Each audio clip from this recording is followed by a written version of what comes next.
En las píldoras anteriores hemos hablado de los vínculos entre lenguaje, cerebro y cuerpo, asumiendo que estamos usando nuestro idioma materno. But I would say that many of us are able to communicate at least in a second language, so we could say many of us are bilingual. What does it happen, Manolo, with all this process we've been commenting on when we communicate in a non-native language, in a second language?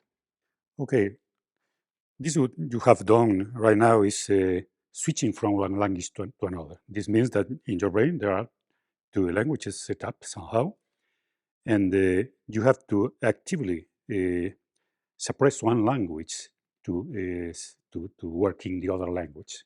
In this case, your first language, your native language is Spanish, and your second language is English, like ours, the other speakers in this conversation.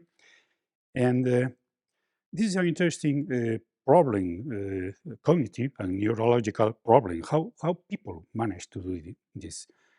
Well, one important thing is that for these switching processes, for this change from L1 to L2, from one language to another, you need a sort of monetary control. You have to manage the two languages, suppressing one of them while enhancing the other one. And this is a very demanding process. It's a very demanding process which not always is successful. In some occasion, it is very frequent that when you speak in the second language, in the non-native, your first language is interfering somehow. But most of the time there is some success. And this is done because the inhibitory processes are especially active suppressing your language one, your native language. Maybe we have the intuition, many of us, when you are immersed in a second language environment. Sometimes happens that when you want to retrieve a word in your own language, suddenly you have a sort of amnesia. What this means?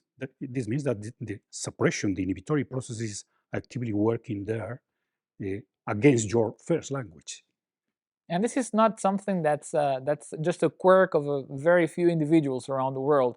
On the contrary, there are estimations that suggest that more than half the world's population would qualify as a bilingual. Now, this is not an unproblematic term.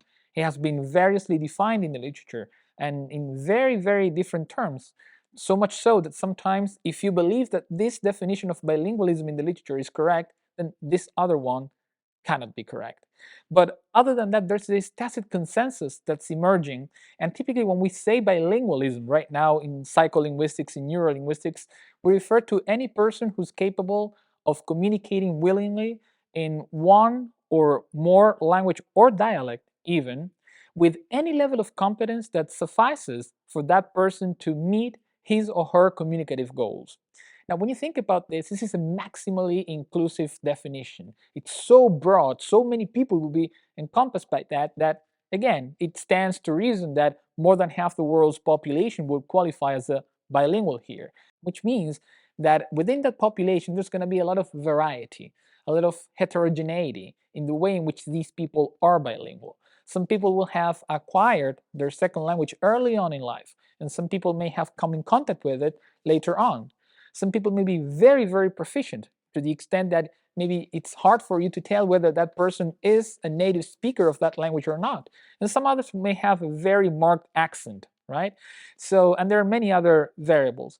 But what we can say for sure is that bilingualism is a quite widespread phenomenon which has multiple consequences in the way in which we process language and many other cognitive domains.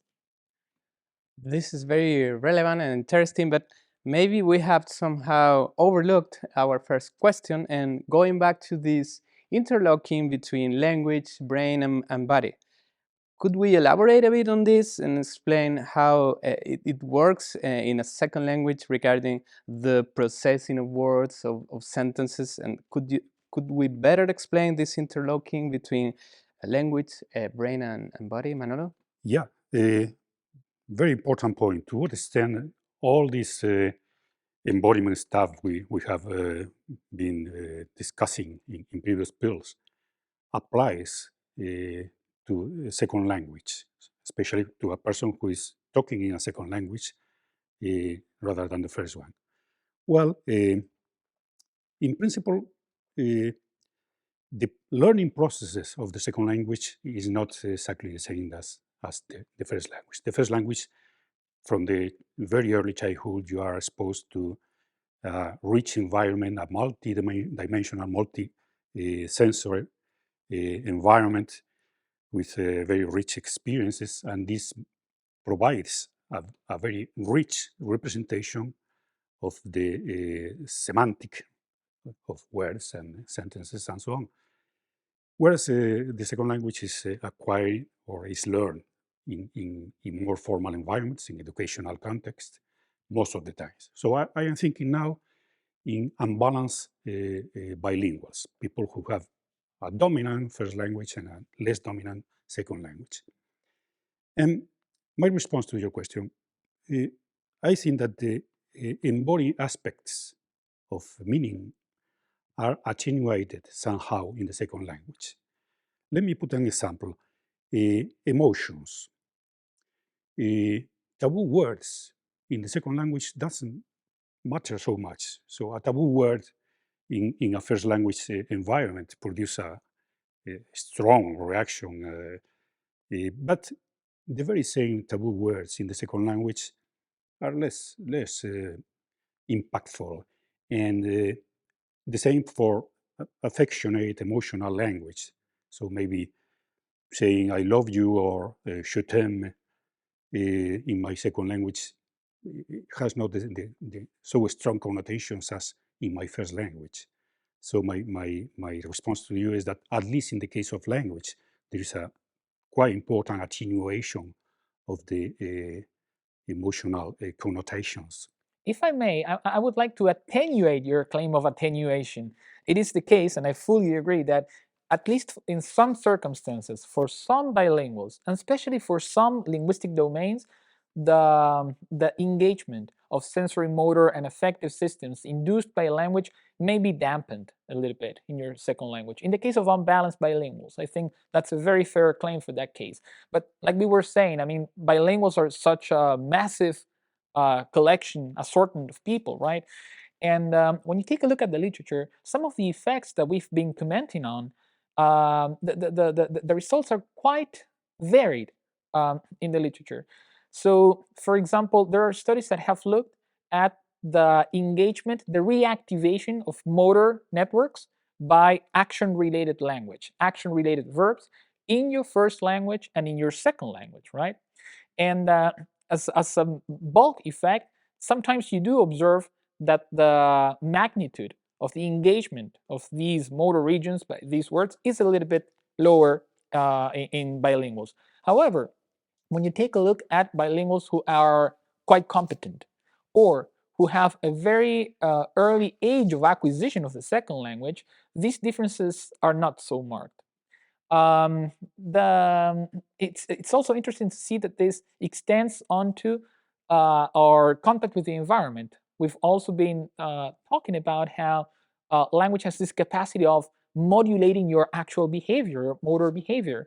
And we've had a chance to study, for example, the impact that manual action verbs can have on your actual manual movements, especially when you're typing words in a keyboard, in your first language, in your second language. And something curious can happen. Sometimes you do have embodied effects in both languages, right? The fact that you're processing a manual verb impacts on the way in which you move your hands, but in different ways, in contradictory ways. For example, we've observed that when it comes to moving your hands to type words on a keyboard, a manual action verb can actually facilitate the execution of that action in your first language, but it can interfere with the execution of that very type of action in your second language. So this is a very complex combination of factors that we are just beginning to understand. But I think that at the very least we can say this: embodied effects are present in bilinguals, they are present in a second language, and how they are present in one language or the other depends on both subject level factors, whether you are a competent or not so competent bilingual, balanced, unbalanced, early acquisition, later acquisition, and also on which linguistic domain you're referring to.